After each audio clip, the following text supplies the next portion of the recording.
Vendredi 22 octobre, c'était notre premier meet-up Notion en présentiel à Paris. J'étais très content d'y être, de rencontrer certains d'entre vous et de faire ma petite présentation sur l'API. Présentation que je vais vous expliquer un peu plus en détail aujourd'hui, surtout que parfois en live, on n'entend pas tout très bien et on ne voit pas tout très bien. Donc là, ici, je vais aller plus en détail dans cette vidéo-ci. Je vais aussi vous remontrer la vidéo que nos amis américains avaient fait pour nous accueillir et pour nous encourager dans cette première version du Meetup Notion. Bonjour, je m'appelle Vince et bienvenue sur Creacity.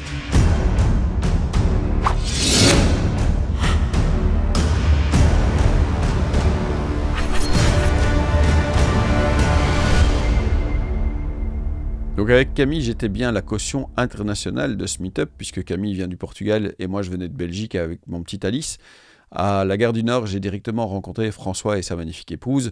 On a été manger avec Alex et avec Stan. Alex, je l'avais déjà vu à Bruxelles quand il faisait son petit tour d'Europe. Stan, c'est la première fois que je le rencontrais et j'ai pas été déçu. Un garçon charmant, très sympathique et, à mon avis, une très chouette addition à l'équipe The Toolbox pour les vidéos. Franchement, je pense que c'est un bon fit, ça va être très chouette. Ensuite, quand on a eu fini de manger, je me suis retrouvé à l'hôtel avec François et Audrey, puisqu'on avait choisi le même hôtel. Et on a eu à peu près le plus petit ascenseur du monde. Je crois qu'on peut faire difficilement plus petit. À 5 heures, on s'est retrouvé chez Conto pour un petit peu la mise en place. Stan a mis son matériel de streaming en route. Et puis, on a essayé de régler un peu les problèmes de son et de vidéo. Voilà, ça s'est pas si mal passé que ça. Il y a eu un petit couac, c'est que j'avais proposé à certains créateurs américains ou à certaines personnes de chez Notion aux États-Unis de nous faire un petit coucou, et puis j'avais fait un petit montage avec les sous-titres, etc. Puis ça n'a pas bien fonctionné. Le son n'est jamais arrivé jusque dans le streaming ou dans la salle. Voilà, c'était un petit couac. Et donc, première chose que je voudrais faire, c'est vous repasser cette vidéo pour que vous puissiez en profiter cette fois-ci complètement avec sous-titres et avec le son en comprenant bien ce qui a été dit.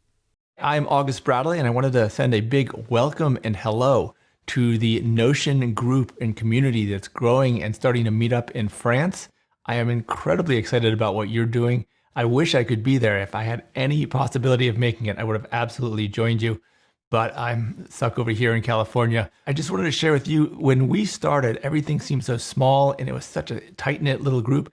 It grew so fast. It's just amazing how supportive and vibrant the Notion community was here when we started and how it's grown all around the world. It's incredible to see this. So I'm excited for you in this early stage of the Notion community in France, because I know you're signing on to something that's going to be an exciting and explosive ride. So super excited to have you with us on this journey and evolution, and just wanted to say hello and welcome as you do your first meetup in France. And one day I hope to be there and join one of your future meetups. Hello, my French-speaking friends. I'm William Nutt from Notion VIP, wishing you a very happy and productive Notion meetup. Hey everyone, my name is Francisco. I'm here on the community side over at Notion along with Ben Lang. I sincerely just want to thank you all for gathering today and taking the time to kind of just share your expertise and your experiences with Notion. We're super excited to have some of these in-person events slowly come together again as becomes more safe to do so. But I really just wanted to thank you and the French community for all of your efforts for coming together and really for making this all possible. A huge thanks to Vince, Camille, Melanie, and everyone else who's a part of the team. And I just want to let you know that we're always here to support you any way that we can, and always look forward to working with you. So thank you so much for everything, and hopefully we'll talk soon. See you soon. Bonjour, je m'appelle Ben, je travaille à Notion à peu près 3 ans. Je suis moitié français, c'est pour ça que je parle français. Je suis très content d'entendre qu'il y a un événement de Notion en France aujourd'hui. Et je voulais remercier toute la communauté, tous les gens qui donnent et qui organisent dans cette communauté. Et j'espère bientôt visiter quand je pourrai et venir à un événement de la communauté très bientôt. Je suis toujours content d'entendre de vous. Je suis BenLN sur Twitter si vous voulez parler. Merci beaucoup pour tout et bon événement. Après cette vidéo, on a commencé les présentations avec Thomas de chez Conto qui a expliqué comment il faisait pour utiliser Notion dans leur équipe et comment ça avait grossi au fur et à mesure au sein de Conto, qui a quand même 800 employés, il y a 800 personnes qui travaillent pour Conto, donc c'est déjà de la belle équipe au niveau Notion. Et puis j'ai pu faire ma présentation sur l'API. Évidemment, comme c'était en live, il y a forcément des trucs qui ont foiré, c'est évident. Comment tu veux faire un live sans qu'il y ait quelque chose qui foire? Donc, je vais vous refaire la petite présentation que j'ai faite, un peu en résumé, je ne vais pas refaire tout, mais vous montrer aussi comment ça fonctionnait clairement au niveau de l'API pour aller un petit peu plus dans le détail. En bon belge, j'ai décidé que pendant cette présentation, on parlerait de bière, de frites et de chocolat. Au-delà de leurs bienfaits nutritionnels évidents, ils nous permettent également d'aborder 3 manières de voir l'API de Notion, de l'utiliser pratiquement. Commençons par la bière. Quand on a un championnat de foot comme la division 1 belge, qui s'appelle la Jupiler League, ce n'est pas une blague, on comprend assez aisément la place qu'elle occupe. Elle permet de fêter les victoires, se consoler des défaites, continuer le débat après les nuls. En revenant à l'API, sa première utilité à mes yeux est d'ouvrir Notion au monde extérieur à travers les plateformes d'automatisation. Certaines choses étaient déjà possibles directement dans Notion, mais l'API permet de les affiner. Par exemple, Notion peut déjà envoyer toutes les notifications et mises à jour à Slack sans intervention de l'API. Mais bon, ça devient vite lourd. Pour rendre la chose plus utile, si je connecte Notion à Slack en passant par Integromat, je peux filtrer les événements qui déclenchent une notification Slack. On peut donc choisir de n'envoyer une notification à Slack qu'au moment où un projet se termine, histoire d'aller tous boire une bière, vous l'aurez bien compris. Selon un principe équivalent, il est tout à fait possible d'aller vers Microsoft Teams par exemple, que ce soit pour les messages ou les tâches. Quand un projet ou une tâche est terminé, il est temps de boire un verre ou deux tous ensemble pour fêter ça. Donc qu'est-ce qu'on fait? On a le lien entre ProjetDB, qui est ici en dessous, et Slack. C'est-à-dire qu'on a une automatisation qui est assez simple et qui va dire quand une case est cochée ici, eh bien, déclenche l'envoi d'un message sur Slack. L'intégration qu'on fait dans Integromat dit bien que on fait un watch database items, donc on regarde les items de la database. Quelle database? ProjetDB. Au niveau du updated time, donc quand elle est mise à jour. Et puis on regarde, on fait un filtre pour voir si la value terminée est sur true.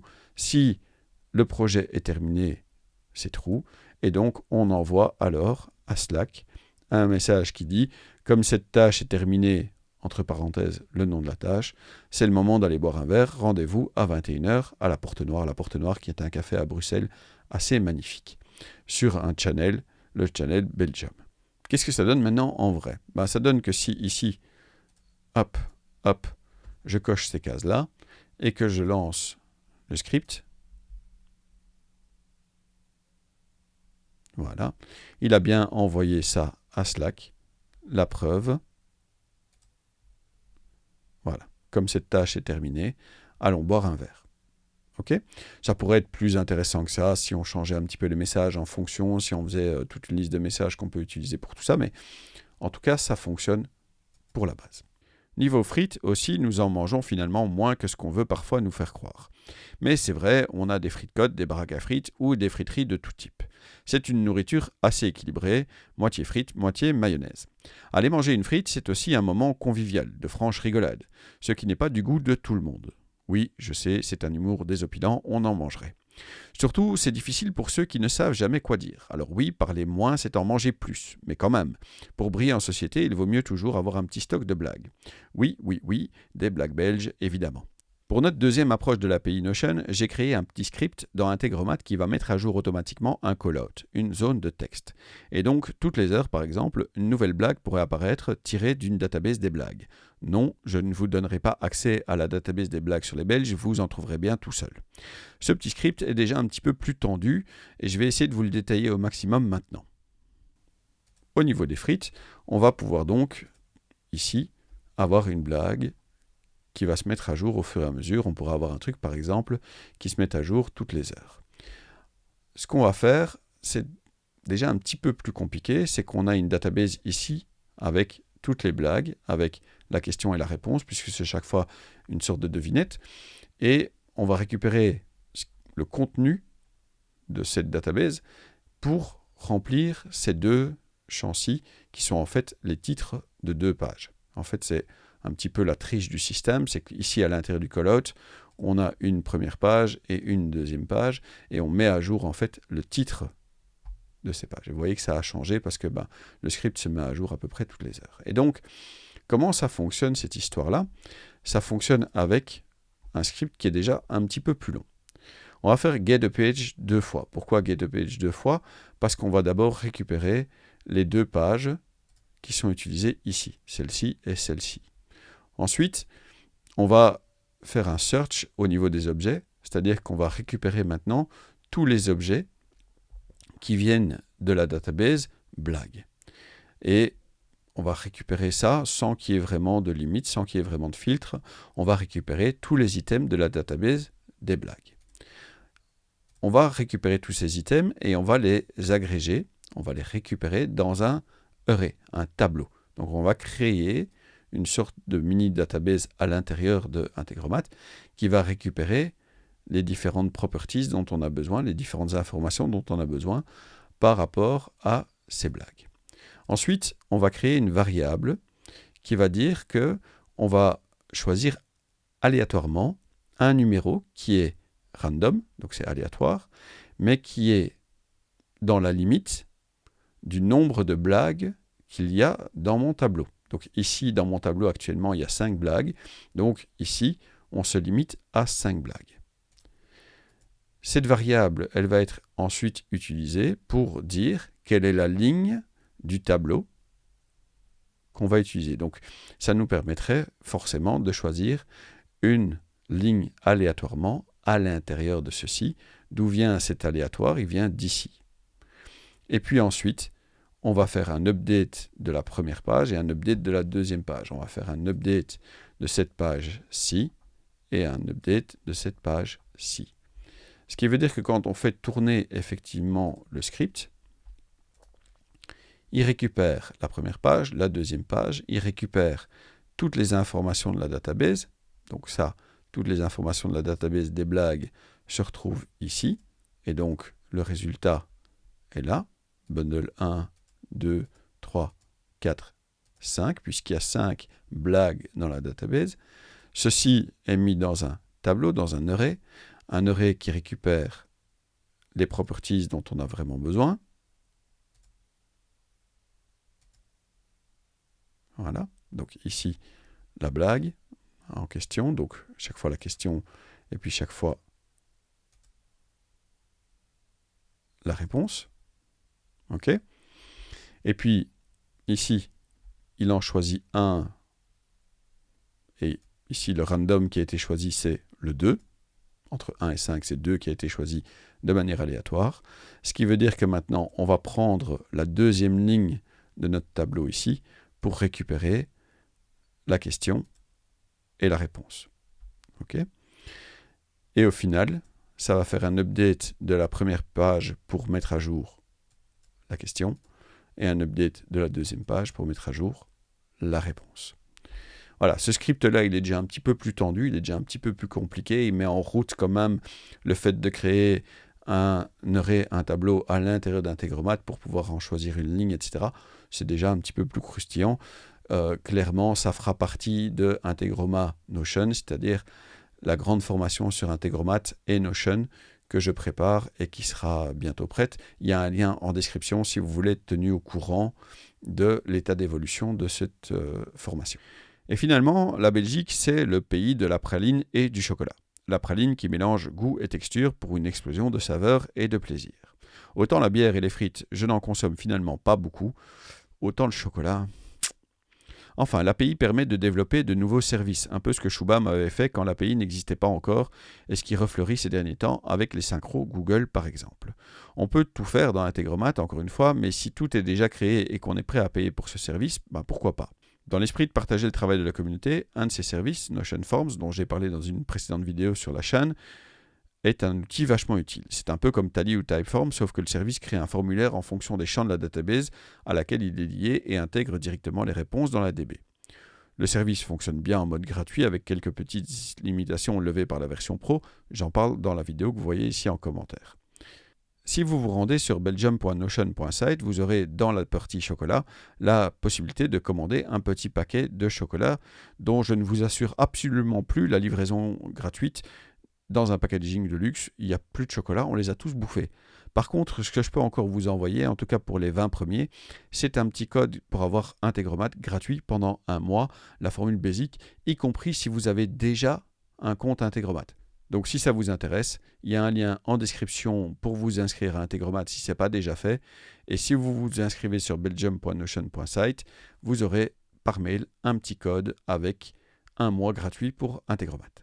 Dernière chose, on va utiliser Notion Forms pour récupérer les adresses mail et les noms des personnes qui veulent des petits chocolats, mais ici, dans ce cas-ci, surtout des codes pour avoir Integromat gratuit pendant 1 mois.